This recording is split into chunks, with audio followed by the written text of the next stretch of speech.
Hi hello வணக்கம் மக்களே, நீங்க பார்த்துட்டு இருக்கிறது காலி ரிப்போர்ட்ஸ். நான் உங்க லோகசுஜி. ஜஸ்ட் நோ தி அன்னோன்ல இன்னைக்கு எதை பத்தி தெரிஞ்சுக்க போறீங்க அப்படின்னா, இந்தியா வர்சஸ் பாகிஸ்தானுக்கு இடையே போர் வருமா வராதா அப்படின்னு நமக்குள்ள பல கேள்வி இருக்கு.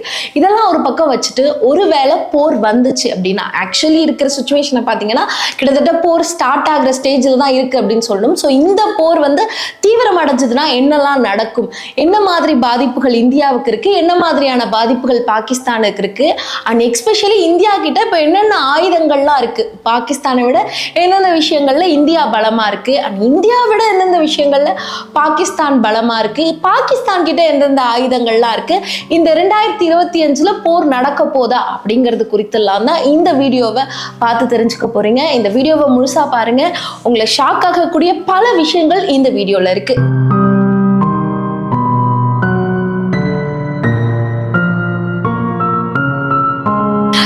விஷயம், இந்த போர், அதாவது இந்தியா வர்சஸ் பாகிஸ்தானுக்கு இடையே வார் அப்படின்ற ஒரு அஃபீஷியலான அனௌன்ஸ்மெண்ட் வரல. இங்கே ஒரு தாக்குதல், அங்கே ஒரு தாக்குதல்னு மாறி மாறி நடந்துகிட்டு இருக்கு.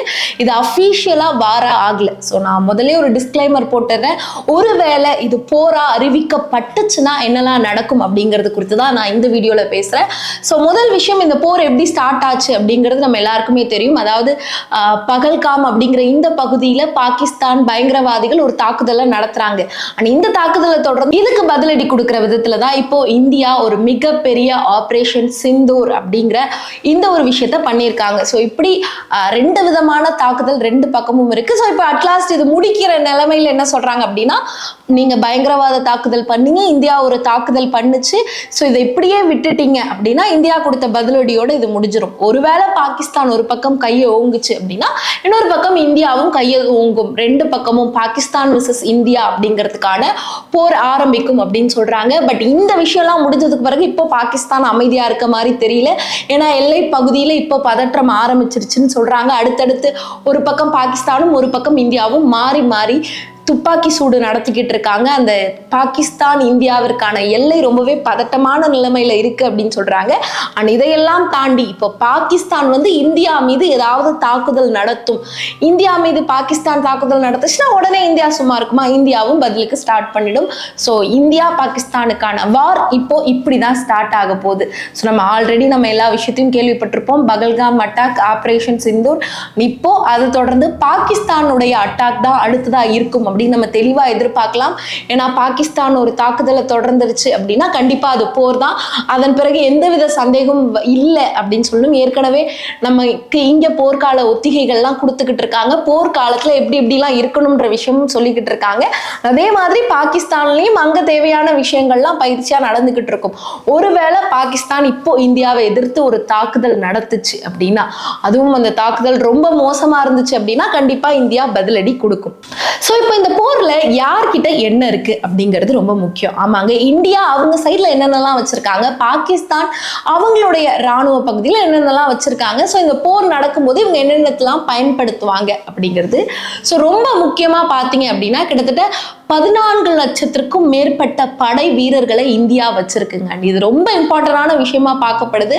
பட் இதை கம்பேர் பண்ணும்போது பாகிஸ்தான் கிட்ட ராணுவ வீரர்கள் ரொம்ப கம்மியாக தான் இருக்காங்க. அண்ட் அது மட்டும் இல்லாமல் 4வது பெரிய ராணுவ சக்தி இந்தியா அப்படின்னு சொல்லணும். அதாவது உலக நாடுகள்லேயே இந்தியா தான் 4வது இடத்துல இருக்கு பெரிய ராணுவ சக்தியா. ஸோ இந்த மாதிரி விஷயங்கள்லாம் இந்தியா கிட்ட இருக்கு அப்படின்னா, அண்ட் இதையெல்லாம் தாண்டி அணு ஆயுதங்களா என்னென்னலாம் இந்தியா வச்சிருக்கு அப்படின்னு பார்த்தீங்கன்னா, T-90 அஜ்ரூன் அப்படின்ற இந்த 2 டேங்குங்களை வச்சிருக்கு. அது மட்டும் இல்லாம ரஃபேல் அப்படிங்கிற அந்த விமானங்களும் இருக்கு, ரஃபேல் விமானங்கள். அண்ட் இது மட்டும் இல்லாம அக்னி பிரம்மோஸ் அப்படிங்கிற 2 ஏவுகணைகள் இந்தியா கிட்ட இருக்கு. அண்ட் இது இல்லாம இன்னுமே இந்தியா நிறைய விஷயங்கள் வச்சிருந்தாலும் இது எல்லாமே ரொம்ப ஸ்பெசிபிக்கா இந்தியா கிட்ட மட்டுமே இருக்கிற ஒரு ஸ்பெஷலான விஷயங்கள் அப்படின்னு சொல்ல முடியும். அண்ட் இதே மாதிரி பாகிஸ்தான் எடுத்துக்கிட்டீங்க அப்படின்னா, பாகிஸ்தான் கிட்ட ரொம்ப முக்கியமா F-16 விமானங்கள் இருக்கு. ஸோ இந்த F-16 விமானங்களை பாகிஸ்தான் போருக்கு யூஸ் பண்ணும் அப்படிங்கிறது ஒரு விஷயம். ஆனால் அதை தாண்டி அவங்க கிட்ட போர் வீரர்கள் எல்லாமே ரொம்ப கம்மியா இருக்காங்க. பட் இதெல்லாம் விட இந்தியாவை எதிர்க்கும் வகையில பாகிஸ்தான் கிட்ட இருக்கிற ஒரு ஆயுதம் சீனா. ஸோ சீனா கண்டிப்பா இந்தியாவை எதிர்த்து பாகிஸ்தான் கூட நிற்கும் அப்படிங்கிறது நமக்கு தெரிஞ்ச விஷயம் தான். ஸோ சீனாவுடைய ஆர்மியும் நம்ம கன்சல்ட் பண்ண வேண்டியது இருக்கு. ஏன்னா பாகிஸ்தான் கிட்ட படை வீரர்கள் இல்லை, பாகிஸ்தான் கிட்ட அணு ஆயுதங்கள்லாம் இருக்கு அப்படின்னாலும் சீனா நிற்கும் பொழுது கண்டிப்பா இந்த வார் வந்து கிட்டத்தட்ட வேர்ல்டு வாருக்கு போற அளவுக்கு இருக்கும்.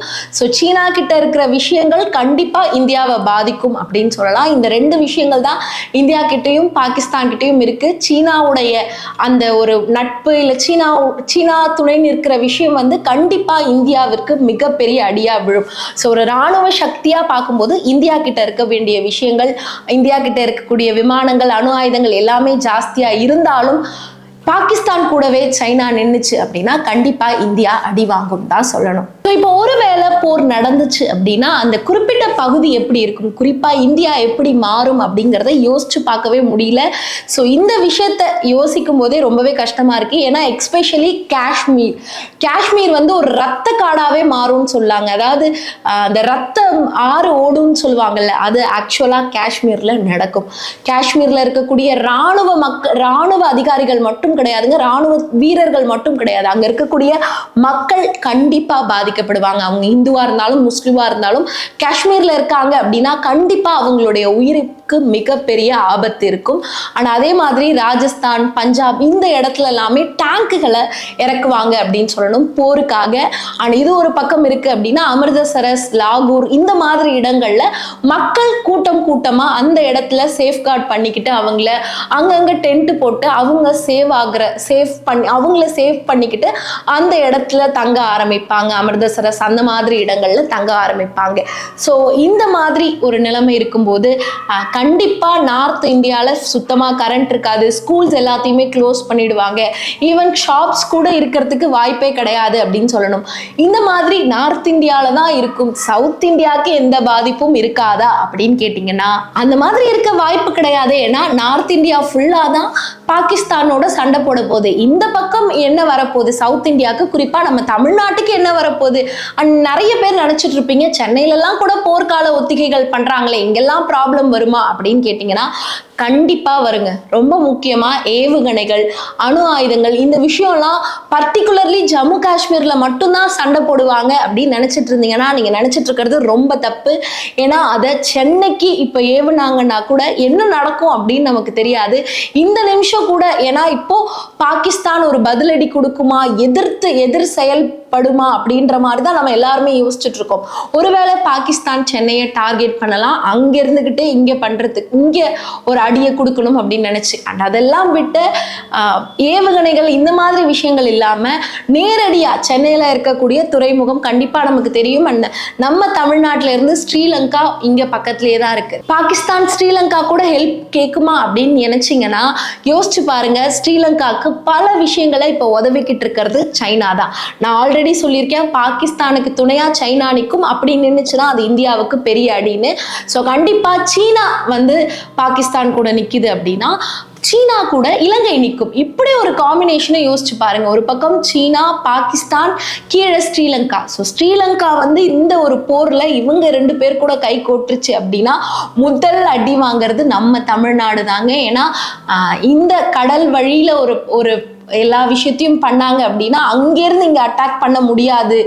ஜம்மு காஷ்மீர்ல இருந்து ஏகப்பட்ட விஷயங்கள், ராஜஸ்தான், மத்திய பிரதேசம் எல்லாத்தையும் தாண்டி இங்கே வருவாங்களா அப்படின்ற டவுட் நமக்கு இப்போ இருக்கும். பட் ஸ்ரீலங்கா கூட சைனா கை கோர்க்கிறது ரொம்ப சுலபம். ஏன்னா இப்போ சைனா நிறைய விஷயங்களை ஸ்ரீலங்கா கூட சேர்ந்து தான் பண்ணிக்கிட்டு இருக்கு. ஸோ கண்டிப்பாக சீனா வர்சஸ் பாகிஸ்தான் இணையும். ஸோ அப்படி இணைஞ்சது அப்படின்னா ஸ்ரீலங்காவால் நம்ம மிகப்பெரிய அடி வாங்குவோம். அண்ட் கண்டிப்பாக சென்னைக்கு, கண்டிப்பாக தமிழ்நாட்டிற்கு மிகப்பெரிய பாதிப்பு, மிகப்பெரிய போர் சூழ்நிலை நம்ம இங்க இருக்கிறது. ஏன்னா இந்த 2025 நம்ம திடீர்னு ஒரு போருக்குள்ள இறங்குவோம் நம்ம எதிர்பார்த்துக்கவே மாட்டோம்.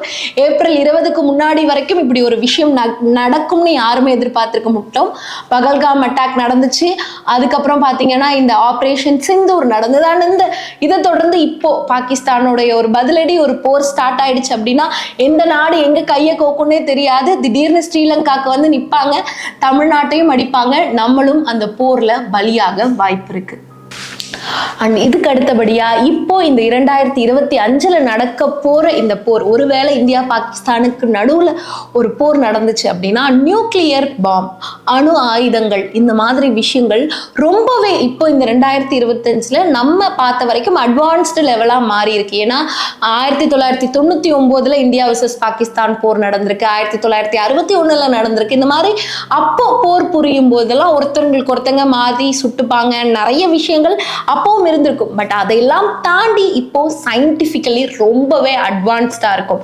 போர் புரியறதுக்கும் சரி, சயின்டிபிக்கலி பயோவார் நடக்கும் அப்படின்னு எதிர்பார்க்கலாம். ஒருவேளை இந்தியா வர்சஸ் பாகிஸ்தானுக்கு இடையே போர் நடக்குது அப்படின்னா கண்டிப்பா இந்த நியூக்ளியர் பாம்பை 2 நாடுகளுமே யூஸ் பண்றதுக்கு வாய்ப்பு இருக்கு. அண்ட் அப்படி யூஸ் பண்ணாங்க அப்படின்னா கிட்டத்தட்ட யோசிச்சு பாருங்களேன், ஒரு உயிர் 2 உயிர் கிடையாது, ஒரு குறிப்பிட்ட இடத்துல விழுது, இந்த பாம்பு பிளாஸ்ட் ஆகுது அப்படின்னா அங்க இருக்கக்கூடிய ஒரு 100 பேர் 200 பேர் அது இறந்தாலே நமக்கு அது தவறான விஷயமா தான் இருக்கும். அவ்வளோ பேர் எப்படி இறக்க முடியுன்ற மாதிரி தான் இருக்கும். ஆனா இந்த ஏர்ல நியூக்ளியர் பாம் மாதிரியான விஷயங்கள்லாம் பரவுச்சு அப்படின்னா கிட்டத்தட்ட பல்லாயிரக்கணக்கான மக்கள், எண்ணவே முடியாத மக்கள் கூட்டமா இறக்கிறதுக்கு வாய்ப்பு இருக்கு. ஸோ இப்போ 2025 இந்த போர் தொடங்குச்சு அப்படின்னா இது எங்க போய் முடியும், எந்த மாதிரிலாம் இருக்கும் அப்படின்னு கண்டிப்பா நம்மளால யோசிக்கவே முடியாது. இந்த உலகமே அமைதிக்காக தான் போராடணும் அப்படின்னு சொன்னாலும் இந்த பாலிடிக்ஸ், ஈகோ, இது எல்லாம் இந்த மக்களை அழிக்க துணியாது அப்படின்னு தான் சொல்லணும். அதுக்கு அடுத்தபடியா ரொம்ப முக்கியமா பாத்தீங்க அப்படின்னா மற்ற உலக நாடுகள் என்ன பண்ண போகுது இதுல அப்படிங்கிறதும் கேள்வி. ஏன்னா எந்த நாட்டுக்குள்ள சண்டை நடந்தாலும் இந்தியா இதுக்குள்ள என்ன ஸ்டாண்ட் எடுத்திருக்கு அப்படின்னு கேட்டீங்கன்னா, ஏன்னா ஏற்கனவே நம்ம நிறைய போர்களை கேள்விப்பட்டிருப்போம். உக்ரைன், ரஷ்யா, இஸ்ரேல், பாலஸ்தீனம், இந்த மாதிரி இடங்கள்லாம் போர் நடக்கும்போது இதுல இந்தியா யார் பக்கம் நிக்குது அப்படின்னு இந்தியானா நம்ம ஒரு கேள்வி கேட்போம். ரொம்ப ஈஸியா அந்த கேள்விக்கு ஒரு பதில், இந்தியா யார் பக்கமும் நிக்கல, நடுவுல நிக்குது அப்படின்னு சொல்லிட்டு போயிடுவாங்க. ஸோ இப்போ இந்தியாவுக்கே ஒரு போர் வரும் பொழுது இந்தியா நடுவுல தானே நின்றுச்சு, நாங்களும் இந்தியாவுக்காக நடுவுலே நிக்கிறோம், அவங்களே பார்த்துக்கிட்டோம் அப்படிங்கிற மாதிரி பல நாடுகள் நிக்கிறதுக்கு வாய்ப்பு இருக்குங்க. இந்த விஷயம் கேட்கும் பொழுது ரொம்பவே ஷாக்கிங்கா இருந்தது. அண்ட் இது எல்லாமே ப்ரெடிக்ஷனாக தான் இருக்கு, இது எல்லாமே அப்படியே நடக்கும் அப்படின்னு நான் சொல்லல. பட் இந்த மாதிரி நடக்கிறதுக்கு வாய்ப்புகள் அதிகம். அதாவது மற்ற நாடுகள் எல்லாமே, எஸ்பெஷலி இப்போ ரஷ்யாலாம் எடுத்துக்கிட்டீங்க அப்படின்னா அவங்க மட்டும் ஸ்டாண்ட் பையா நின்றுவாங்க, நாங்க இந்த பக்கமும் போல அந்த பக்கமும் போல, நீங்க என்ன பண்ணுமோ பண்ணுங்க, ஒரு முடிவு எடுங்க அப்படிங்கிற மாதிரி. எப்படி இந்தியா எல்லாத்துக்கும் ஸ்டாண்ட் பையா நின்னுச்சோ அதே மாதிரி இவங்க எல்லாருமே ஒரு பக்கம் ஸ்டாண்ட் பையா நிக்கிறதுக்கு வாய்ப்பு இருக்கு. இன்னொரு பக்கம் மற்ற எல்லா நாடுகளுமே, ஒரு பக்கம் பாகிஸ்தானையும் இன்னொரு பக்கம் இந்தியாவையும் கூப்பிட்டு அமைதி பேச்சுவார்த்தை நடத்தி இந்த போரை உடனடியா அப்படியே ஸ்டாப் பண்றதுக்கு என்னென்ன வழிகளோ அதை தான் மற்ற நாடுகள் கண்டிப்பா பார்க்கும். அண்ட் எஸ்பெஷலி இதுல அமெரிக்கா வந்துட்டு ரொம்பவே முனைப்பா செயல்படும் அப்படிங்கிற மாதிரி சொல்றாங்க. ஏன்னா இப்போ இந்தியா வர்சஸ் பாகிஸ்தான் போர் ஆரம்பிச்சது அப்படின்னா அது அமெரிக்காவுக்கு மிகப்பெரிய ப்ராப்ளம் ஆகும். எஸ்பெஷலி ட்ரம்ப் யார் பக்கம் சைடு எடுக்கிறது, ஏன்னா ஒரு பக்கம் சைனாவே பாகிஸ்தான் ஆதரிக்குது அப்படின்னா அவரு இந்தியாவை சப்போர்ட் பண்ணுவாரா அப்படிங்கிற ஒரு கொஸ்டின் வந்துடும். அதனாலேயே இப்படி போர் நடக்காம இதை முதல்கே முன்கூட்டியே இந்தியா வர்சஸ் பாகிஸ்தான் ஸ்டார்ட் ஆகும் போதே இதை ஸ்டாப் பண்ணிடணும் அப்படின்னு அமெரிக்கா ரொம்ப முனைப்பு காட்டும் அப்படின்னு சொல்றாங்க. ஸோ ஆஸ் ஆஃப் நவ் ஒருவேளை இந்த போர் ஆரம்பிச்சது அப்படின்னா கிட்டத்தட்ட நம்ம இருக்க சுச்சுவேஷனை பார்த்தா இந்த போர் ஸ்டார்ட் ஆன மாதிரி தான் நமக்கு தோணுது. பட் இந்த போர் இன்னுமே தீவிரமடையுது. அடுத்தடுத்து நடந்துச்சு அப்படின்னா எந்தெந்த நாடுகள் எங்கெங்க நிற்கும், இந்தியா கிட்ட என்ன இருக்கு, பாகிஸ்தான் கிட்ட என்ன இருக்கு, இந்த மாதிரி விஷயங்களை தெளிவா சொல்லணும் அப்படிங்கிறதுக்காக தான் நான் இந்த வீடியோவை மேக் பண்ணேன். அண்ட் இதுல நான் சொன்ன ஒரு சில விஷயங்கள் நடக்கிறதுக்கு வாய்ப்பு இருக்கு. எஸ்பெஷலி இப்போ ஸ்ரீலங்காவுக்கு பாகிஸ்தான் தமிழ்நாட்டையே அழிக்கலாம், இந்த மாதிரி விஷயங்கள்லாம் சமூக வலைதளங்கள்லையும் செய்தி நிறுவனங்கள்லையும் சொன்ன விஷயத்தை தான் நான் உங்ககிட்ட சொல்லியிருக்கேன். அண்ட் இது எல்லாமே நடக்க வாய்ப்பு இருக்கு. அண்ட் நான் சொன்ன எல்லா விஷயமுமே ஒருவேளை போர் நடந்துச்சுன்னா நடக்கும் அப்படிங்கிறது தான் உண்மை.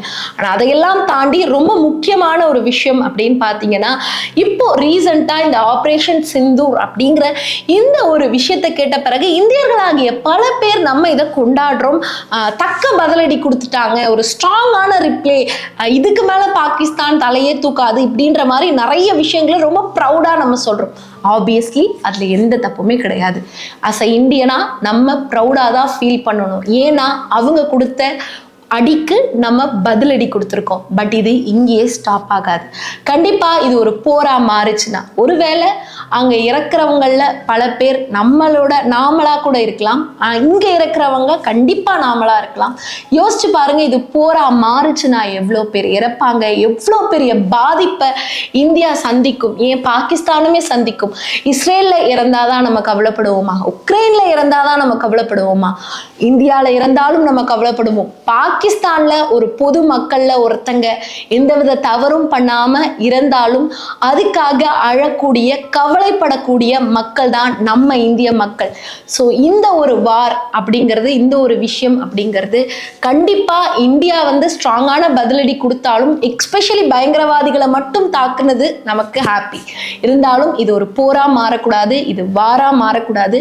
கண்டிப்பா அமைதி மட்டும்தான் நிலைநாட்டணும். ஸோ பாகிஸ்தானை போய் இந்தியா பிடிச்சிடணும், பாகிஸ்தானை இந்தியா நிலைநாட்டணும், இந்த மாதிரி எண்ணங்களை விட்டுட்டு அங்க இருக்கக்கூடியவங்களும் பொதுமக்கள் தான், இங்க இருக்கக்கூடிய நம்மளும் பொதுமக்கள் தான், நம்ம உயிருக்கு எந்த பாதிப்பும் ஏற்படக்கூடாது, எல்லாமே நல்ல முறையில் இருக்கணும், எல்லாமே அமைதியா இருக்கணும், அமைதியை மட்டுமே கடைபிடிக்கணும் அப்படின்னு நாம நினைப்போம்னு சொல்லிக்கிட்டு இந்த வீடியோவை முடிக்கிறேன். ஸோ இந்தியா வர்சஸ் பாகிஸ்தான் வார் ஒருவேளை ஆரம்பிச்சதுன்னா என்ன நடக்கும் அப்படிங்கிறது தான் நான் இந்த வீடியோவில் பேசினேன். அண்ட் ஒருவேளை இந்த போர் ஸ்டார்ட் ஆச்சு அப்படின்னா என்ன நடக்கும்னு உங்களுக்கு தோன்றதை மறக்காம கமெண்ட் செக்ஷன்ல கமெண்ட் பண்ணுங்க. இந்த மாதிரி இன்னும் பல தகவல்களை தெளிவா தெரிஞ்சுக்கணும் அப்படின்னா கேர்லி ரிப்போர்ட்ஸை மறக்காம சப்ஸ்கிரைப் பண்ணி வச்சுக்கோங்க.